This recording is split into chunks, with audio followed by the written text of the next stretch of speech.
On célébrait la fête de la dédicace du temple à Jérusalem. C'était l'hiver.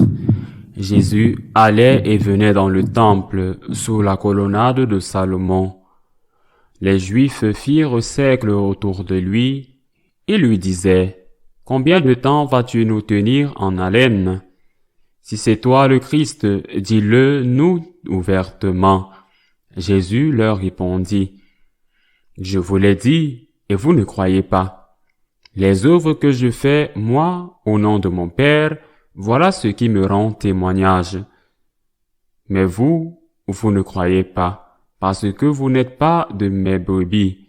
Mes brebis écoutent ma voix. Moi, je les connais et elles me suivent.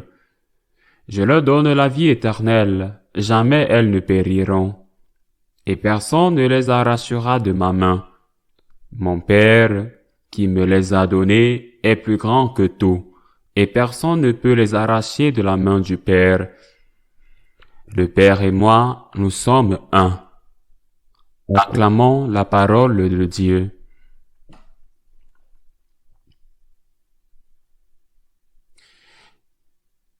Le Père et moi, nous sommes un. Je viens de lire dans ce texte de l'évangile de Saint Jean l'unité entre le Christ et le Père, l'unité entre la deuxième personne de la Sainte Trinité et la première et la troisième personne. Le Saint-Esprit, l'unité, parce qu'il n'y a qu'un seul Dieu, un seul Dieu avec trois personnes distinctes, égales en nature et en dignité. C'est ce que nous confessons, c'est ce que nous proclamons, c'est ce que nous croyons.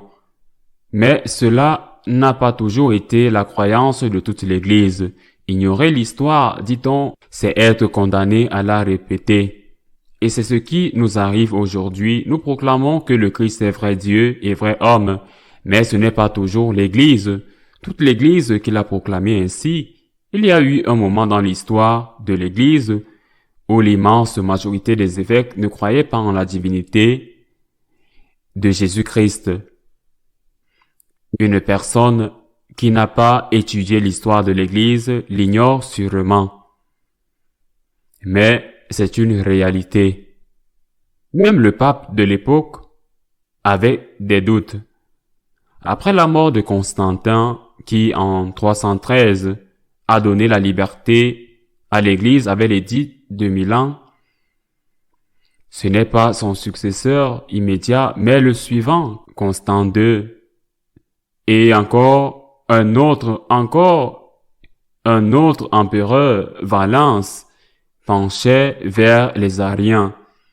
S'ils étaient au moins très sympathiques, ils penchaient vers les Ariens qui disaient que Jésus-Christ était le Fils de Dieu, mais qu'il était une créature de Dieu, qu'il avait été créé dans le temps, donc qu'il n'était pas de la même dignité que Dieu. Il n'était pas Dieu en somme, ou il était une sorte de Dieu inférieur comme le croyaient les Grecs et les Romains, un Dieu de second ordre. Il n'était pas Dieu. Beaucoup des envahisseurs de Rome étaient des Ariens. Par exemple, ceux qui sont venus en Espagne, les Wisigoths, 2 empereurs ariens et 2 empereurs qui ont fait pression sur ceux qui n'étaient pas ariens et de nombreux évêques, je le répète, c'est une honte. Mais c'est la réalité, j'insiste, ne pas connaître l'histoire, c'est être condamné à la répéter. De nombreux évêques, la majorité des évêques, ont nié la divinité de Jésus-Christ. Ils l'ont nié, ils sont devenus ariens. Athanase, évêque d'Alexandrie en Égypte, qui a défendu la divinité de notre Seigneur, 3 fois il a été expulsé de son diocèse. 3 fois il a connu la persécution par le martyre du sang. Mais la persécution 3 fois, et il y a même une lettre du pape de l'époque dans laquelle ce n'est pas clair, ce n'est pas très clair, ni pour, ni contre, en quoi consistait sa foi. Il ne nie pas la divinité de Jésus, mais il est très proche de l'hérétique Arius Athanase a défendu la divinité de notre Seigneur et a été persécuté et a triomphé parce que la vérité triomphe toujours, mais il faut voir à quel prix elle triomphe. Au prix du sang, plusieurs fois, que se serait-il passé si saint Athanase avait dit « Eh bien, je ne veux pas d'ennui, je suis évêque d'Alexandrie. » À l'époque, c'était une ville très importante de l'Empire. Je suis évêque d'Alexandrie. Les chrétiens là-bas étaient l'écrasante majorité, très fervente. Je ne veux pas d'ennui. Je veux vivre bien. Je peux même nourrir mes moutons d'une manière orthodoxe, correcte. Mais les autres disent que Jésus-Christ n'est pas Dieu.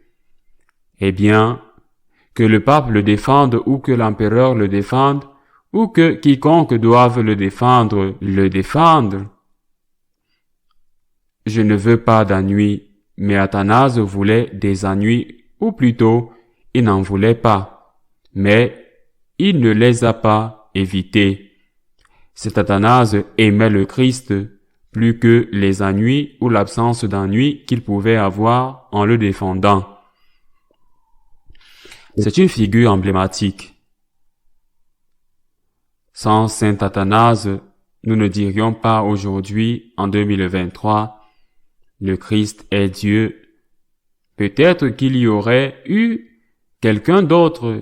D'ailleurs, il y a eu en France un autre évêque important, et on ne sait pas ce qui serait arrivé au pape s'il n'y avait pas eu ce secteur minoritaire. Mais ferme et courageux au sein de l'Église, je parle des évêques, pas des gens qui, pour la plupart, continuaient à croire en Jésus-Christ comme vrai Dieu. S'il n'y avait pas eu ce petit secteur d'évêques, lourd, inconfortable, persistant, inflexible, qui continuait à dire que le Christ est Dieu, que serait-il arrivé au pape lui-même? Le pape, qui était sous les ordres de l'empereur parce que l'époque de l'indépendance complète entre l'empire et la papauté n'était pas encore arrivée. Ce qui est arrivé beaucoup plus tard au Moyen Âge. Ils étaient habitués à subir des persécutions. Combien de papes martyrs y avait-il eu? Ils n'avaient profité de la paix romaine et de leur statut d'église officielle que pendant quelques années, et ils étaient habitués à la douceur d'être protégés et d'être payés, de devenir des fonctionnaires. Athanase ne voulait être qu'un fonctionnaire de Jésus-Christ. Et payé par Jésus-Christ, c'est sa phrase, lorsqu'il est à nouveau chassé de son diocèse et doit s'exiler. Lorsque les Ariens prennent le contrôle du diocèse d'Alexandrie, comme la grande majorité des diocèses chrétiens du monde connu à l'époque, bien sûr, je parle du IVe siècle, quand saint Athanase dit « Ils ont les temples, mais nous avons la foi. » Nous ne devons jamais l'oublier. Nous devons mener la bataille jour après jour pour confesser notre foi en Jésus-Christ comme vrai Dieu et vrai homme.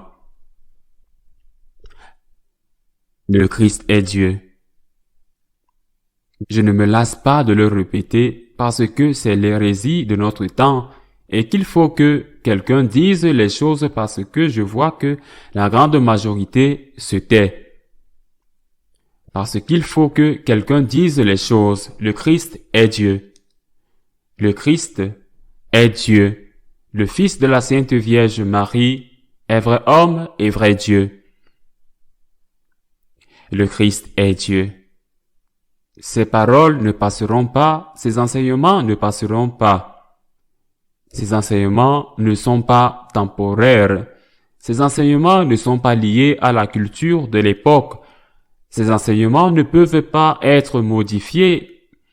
Ils ne peuvent pas être modifiés par personne, jamais. Par personne, le Christ est Dieu et la parole de Dieu est aussi de toute mode et au-dessus de quiconque veut changer.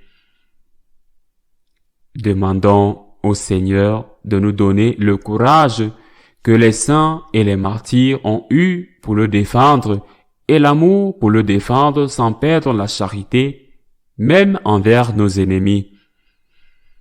Ainsi soit-il.